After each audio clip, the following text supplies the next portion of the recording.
대한민국 50대 이상이라면 주목해야 할 적신호, 바로 단백질 부족입니다. 단백질은 우리 몸의 근육, 뼈, 혈액을 구성하는 필수적인 요소입니다. 50대 이후에는 소화 능력 저하와 식습관 변화로 인해 단백질 섭취가 부족해지기 쉽습니다. 단백질 부족은 단순히 기력이 없고 피곤한 정도를 넘어 심각한 건강 문제로 이어질 수 있습니다. 근육량 감소, 면역력 저하, 뼈 건강 악화 등 다양한 문제를 야기할 수 있다는 사실 알고 계셨나요? 특히 근육량 감소는 노년 건강을 위협하는 근감소증으로 이어질 수 있습니다. 다음 시간에는 근감소증이 노년 건강에 얼마나 치명적인 영향을 미치는지 자세히 알아보겠습니다. 50대 이후 우리는 예상치 못한 적과 마주하게 됩니다. 바로 근감소증입니다. 근육은 단순히 힘을 쓰는 기관이 아닙니다. 신진대사를 조절하고 면역력을 유지하는 데 필수적인 역할을 수행합니다. 그런데 나이가 들수록 근육은 점점 줄어들고 그 자리를 지방이 채우기 시작합니다. 이는 마치 조용한 도둑처럼 서서히 우리의 건강을 갉아먹는 무서운 존재입니다. 근감소증은 낙상 위험을 높이고 만성질환을 악화시키며 심지어 수명까지 단축시킬 수 있습니다. 간과해서는 안 될 노년 건강의 최대 적, 근감소증. 그렇다면 우리는 어떻게 이 녀석에게 맞서 싸워야 할까요? 해답은 바로 다음 씬에서 공개됩니다. 50대에 접어들면 우리 몸은 놀라운 변화를 겪습니다. 젊은 시절과는 달리 단백질을 분해하고 흡수하는 능력이 현저히 떨어지기 시작합니다. 마치 낡은 기계처럼 효율성이 저하되는 것이죠. 똑같은 양을 섭취해도 몸에서 활용할 수 있는 단백질의 양은 줄어듭니다. 그래서 중년 이후에는 젊을 때보다 훨씬 더 많은 단백질 섭취가 필요합니다. 마치 겨울을 대비하는 다람쥐처럼 우리 몸도 충분한 영양분을 비축해야 활력을 유지할 수 있습니다. 단순히 양을 늘리는 것만이 능사는 아닙니다. 질 좋은 단백질을 선택하는 것이 중요합니다. 그렇다면 우리는 하루에 얼마나 많은 단백질을 섭취해야 할까요? 혹시 여러분은 지금 단백질 부족을 알리는 몸의 신호를 알아채지 못하고 있는 건 아닐까요? 혹시 요즘 들어 부쩍 쉽게 피로를 느끼고 예전 같지 않게 기운이 없으신가요? 일상적인 활동에도 숨이 차거나 걷는 것이 힘겨워졌을 수도 있습니다. 거울을 볼 때 혹은 옷을 입을 때 근육이 줄어드는 느낌이 드시나요? 팔다리가 가늘어지고 예전처럼 힘이 나지 않는다면 더욱 주의해야 합니다. 이러한 증상들은 우리 몸이 보내는 중요한 신호일 수 있습니다. 바로 단백질 부족을 알리는 적신호일 가능성이 큽니다. 간과하지 마세요. 이러한 신호들을 무시하고 방치한다면 우리 몸은 점점 더 나쁜 상황으로 치닫게 될지도 모릅니다.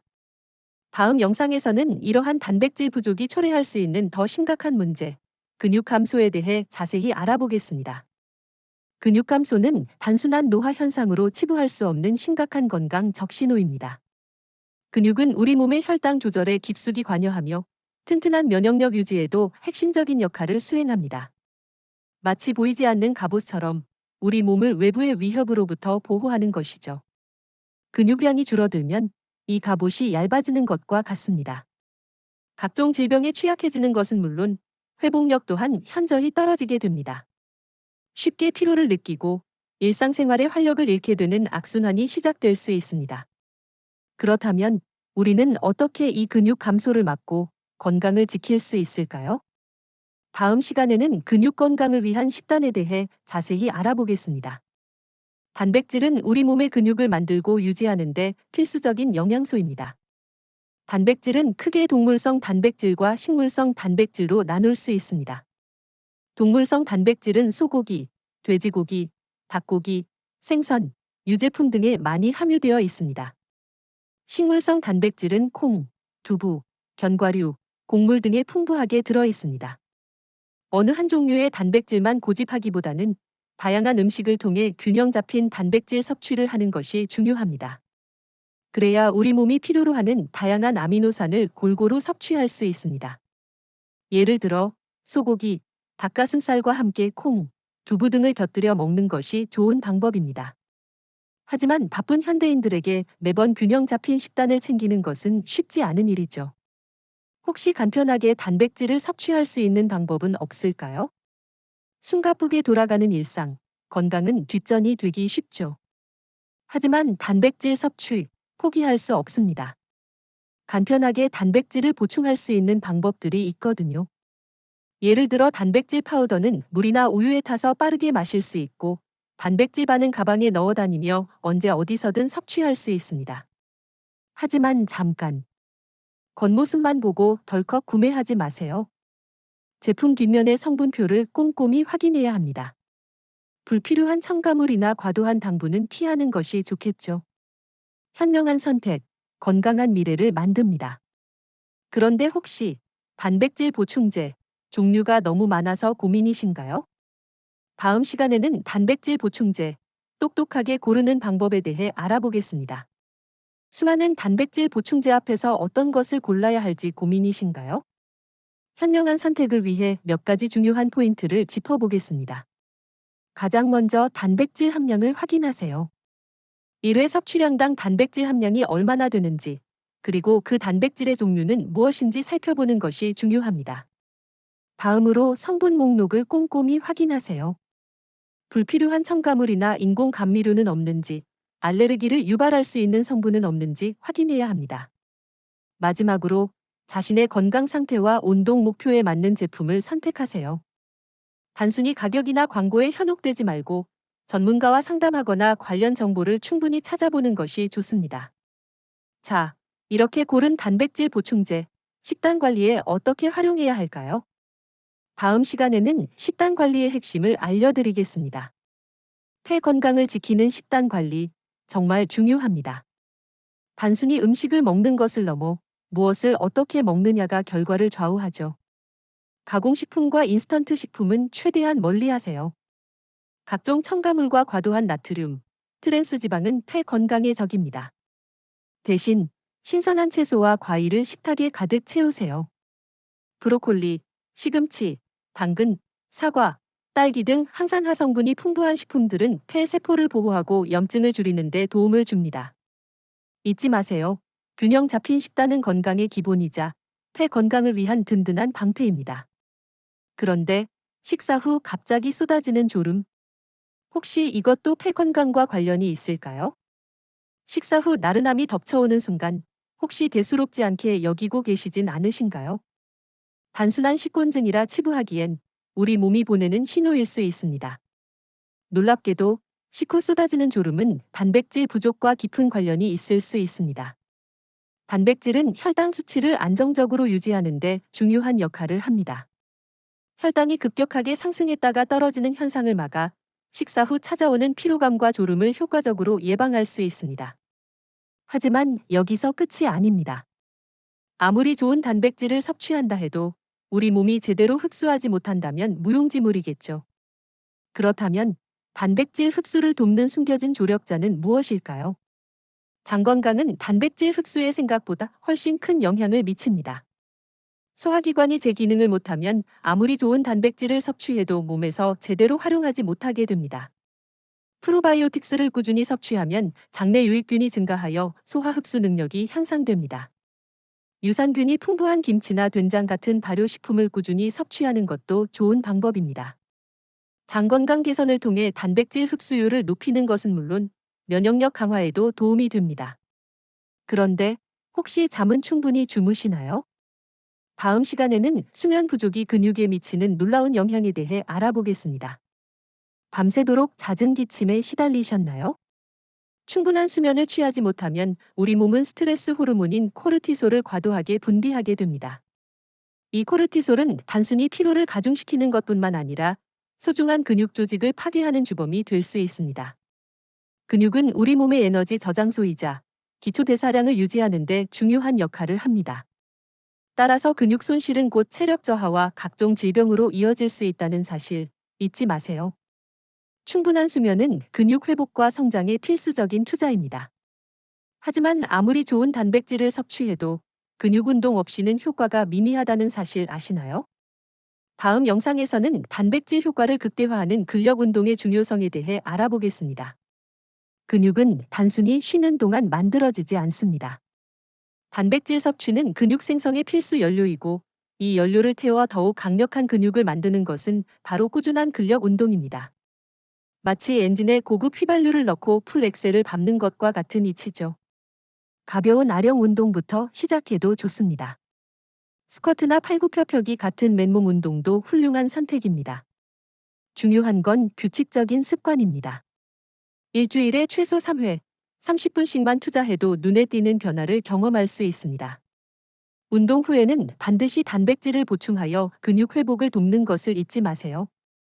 하지만 아무리 좋은 연료와 엔진이 있어도 운전자가 스트레스로 가득 차 있다면 어떨까요? 다음 여정에서는 코르티솔이라는 불청객을 다스리는 방법에 대해 이야기해 보겠습니다. 스트레스는 코르티솔 분비를 촉진하여 소중한 근육을 야금야금 갉아먹습니다. 마치 조용한 도둑처럼 스트레스는 우리의 건강을 서서히 망가뜨립니다. 명상, 요가, 혹은 숲속에서의 산책처럼 자신만의 스트레스 해소법을 찾아보는 건 어떨까요? 따뜻한 차 한 잔을 마시며 창밖을 바라보는 여유도 좋습니다. 작은 긍정들이 모여 큰 변화를 만들 수 있습니다. 혹시 단백질 섭취는 어떻게 해야 꾸준히 할 수 있을지 궁금하지 않으신가요? 다음 영상에서 그 해답을 찾아보시죠. 단백질 섭취, 얼마나 신경 쓰고 계신가요? 한 번에 많은 양을 섭취하는 것보다 매일 꾸준히 섭취하는 것이 훨씬 중요합니다. 우리 몸은 한 번에 흡수할 수 있는 단백질 양이 제한적이거든요. 매 끼니마다 의식적으로 단백질을 챙겨 드세요.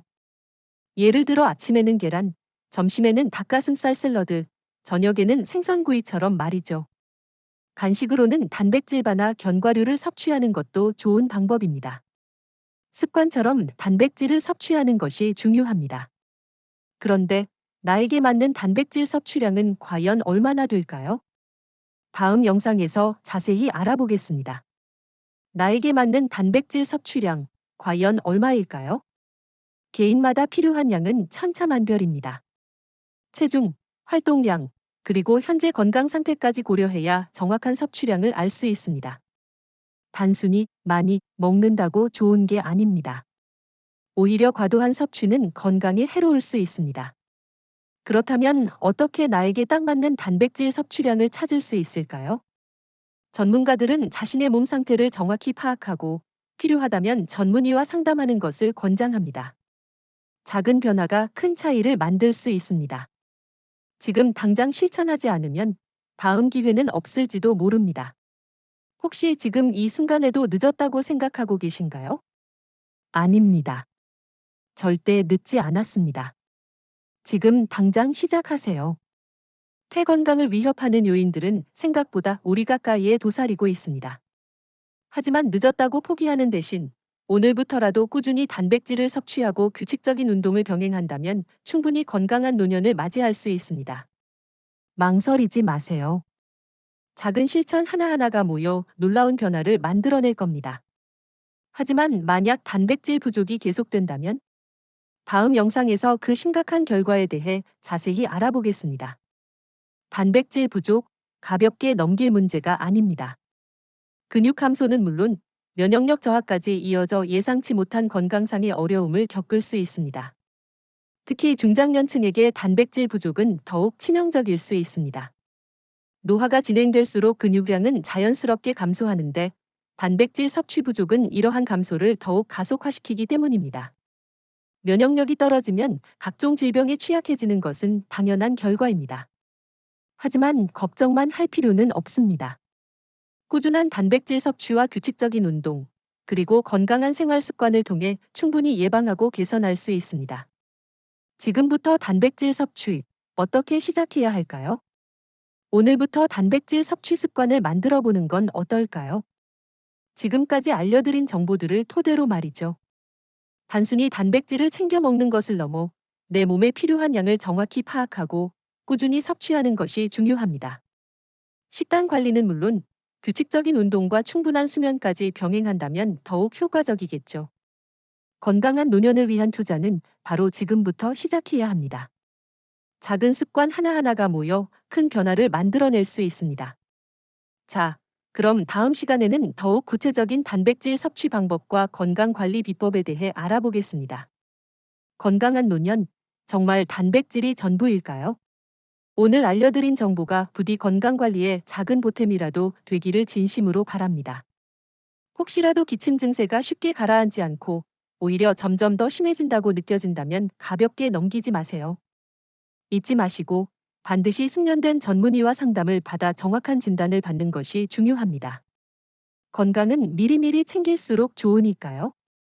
작은 불편함이라도 간과하지 않는 것이 현명합니다. 특히 중장년층이라면 더욱 주의해야 합니다. 건강한 노년을 위해서는 꾸준한 관심과 관리가 필수입니다.